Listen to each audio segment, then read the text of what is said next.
Hello friends, बरायबाय Bodo Job Info official YouTube channel आव. So finally जों दिनै रायलायगोन बेनो जाबाय Excise Constable आव selection process खौ मारै लागोन, बेसेबां ओंखारबा बेसेबां नाम्बार मोनगोन आरो एग्जाम जागोन ना जाया. So गोबां कमेन्ट्स खालामगासिनो दङ, बेखौ जों नायगोन. नोंथांमोना भिडिअ नायनानै मोजां मोनोबा लाइक खालामबानो जाबाय आरो चेनेलाव गोदानै फैनायफ्रा साबस्क्राइब खालाम. दा Excise Constable आ 222 पोस्टार दङ. सो बेखौ नोंथांमोना नायनांगोन आरो ग्रेड 4 आ 928 दङ. ग्रेड 4 आवहाय 8 पास जानो हागोन. सो बेनिफ्राय अप टु एचएस पाससिम. बाट एक्साइज कनस्टेबल आव नोंथांमोना सोर हागोन, बेनो जाबाय जोंहा जायनोखि नोंथांमोना 10 पास खालामबाय बे पोस्टआव हागोन अप टु डिग्री पाससिम. 10 पासआ हागोन, 8 पासआ बेयाव हानाय नङा. बिनि लास्ट डेट 8 फेब्रुवारि. रिलिया नोंथांमोना मार्चआव चान्सआ दङ. मार्चनि मिडल उइकआव बा सेकेन्ड उइकआव चान्सआ दङ. सो बेनिफ्राय रिजार्भेशनजों खोथा गैया, नोंथांमोना मोजां नाम्बार मोनबानो, मोजां काटअफ मोनबानो थांगोन आनरिजार्भआवबो. अके. सो बेनिफ्राय आसामनि जाथारनांगोन, बैसो 18 निफ्राय 35 इयार्ससिम हागोन. नो प्रब्लेम, जेबो नोंथांमोना बैसोनि टेनसन दाला. क्वालिफिकेसना एचएस एलसिल' बिखादों आरो फिजिकेलि एन्ड मेन्टेलि नोंथांमोना फिट जानांगोन आरो सेस्ट फार्स्टआवनो सुगोन्दै जेब्ला एप्लाइ खालामगोन, एडमिट लाना थांगोन नोंथांमोनखौहाय लारि नोंथांमोना थानांगोन. देन बेनिफ्राय गासैबो डकुमेन्ट्सआ रेडि नोंथांमोना लांखाजोब आरो गासैबो अकेब्ला नोंथांमोनखौ मा खालामगोन, बेनो जाबाय फिजिकेल स्टेन्डार्ड टेस्ट लागोन. सो बेयाव एसटिनि हाइटआ जानांगोन 160.02 हौवाफोरा आरो हिन्जावफ्रा जानांगोन 152.40 अब्लासो हाबनो मोनगोन. आरो बेजों लोगोसे बेखौ सुखांब्ला आरोबाव सेसखौ सुगोन, हिन्जावफोरखौ सुवा, हौवाफोरखौल' सुयो. हौवाफोरा 80 सेन्टिमिटार जानांगोन. देन बेनिफ्राय जोंहा मेडिकेल टेस्टआव बेनो आसाम पुलिसाव जेरै लायो बेनो आरोना. जेरै हमना ला नकनि 6/6, 6/9 बेफोरखौ नायगोन मेगनखौहाय. स' बेफोर गासैबो अकेब्ला नोंथांमोनखौहाय रानिं खालामनो होगोन.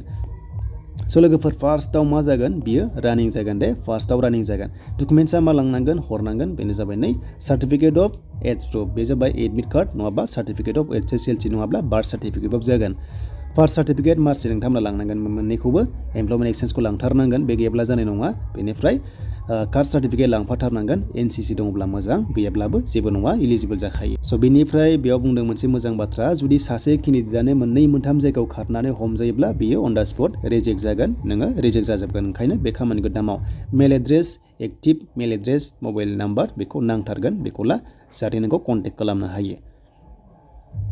सेलेक्शन प्रसेसआव फार्स्टआवनो रानिं खालामगोन. रानिं खालामबा नोंथांमोना गासैबो आं बुंनाय अरिजिनेल डकुमेन्ट्सखौ लांजोबनांगोन, अब्लासो नोंखौ रानिं खालामनो हागोन. मोनसे थालांबानो नोंथांखौ रिजेक्ट खालामगोन. अके, बेखौ जाहाथे मोजां गोसोआव लायो. स' बेनिफ्राय दानिया सेलेक्शन प्रसेसखौ फारि दिन्थिगासिनो दङ, नोंथांमोना फारि दिन्थिगासिनो दङ.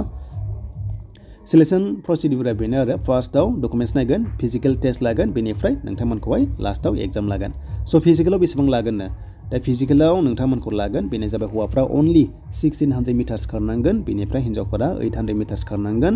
गासै 40 नाम्बार दङ आरो बेनिफ्राय लं जाम्पबो दङ हिन्जावफोरा, हौवाफ्राबो लं जाम्प दङ. बेखौ जाहाथे नोंथांमोना नायो. लं जाम्पआव हौवाफ्रा मिनिमाम 335 सेन्टिमिटार, बेनिफ्राय हिन्जावफ्रा 244 सेन्टिमिटार. जेसेबांनो बारा बारनो हागोन एसेबांनो नाम्बारखौ हाइ मोनगोन आरो जेसेबांनो खम बारगोन एसेबांनो नाम्बारखौ खम मोनगोन. स' बेनिफ्राय नोंथांमोना नायदो दानिया रानिंखौ माबायदि खारगोन. बेनो जाबाय 1600 मिटार्सखौ नोंथांमोना फोजोबनांगोन. बेनो जाबाय 450 सेकेन्ड्सनि गेजेराव फोजोबनांगोन आरो. स' बे 450खौ नोंथांमोना डिभाइड खालाम 60जों. अके, 60जों रान बेसेबां जायो, 7 मिनिट सामथिं जायो. बेखायनो नोंथांमोना जायखिजाया 5 मिनिटनि आन्दाराव खारनो हायोब्ला जोबोर मोजां, एक्सेलेन्ट मोनगोन.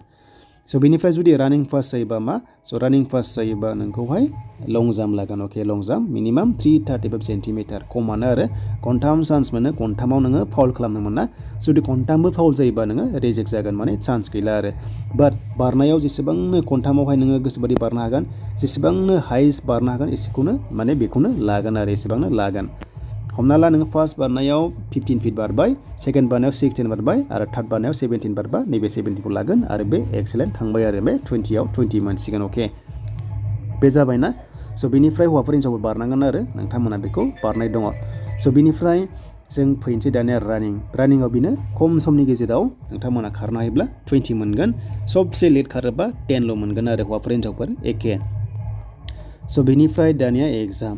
स' एग्जामाव एक्साइज कनस्टेबलाव एग्जाम दङ, बेनो जाबाय 100 माल्टिपल चइस टाइपनि एग्जाम जागोन OMR सिटआव आरो बेयाव नेगेटिभ गैया दे.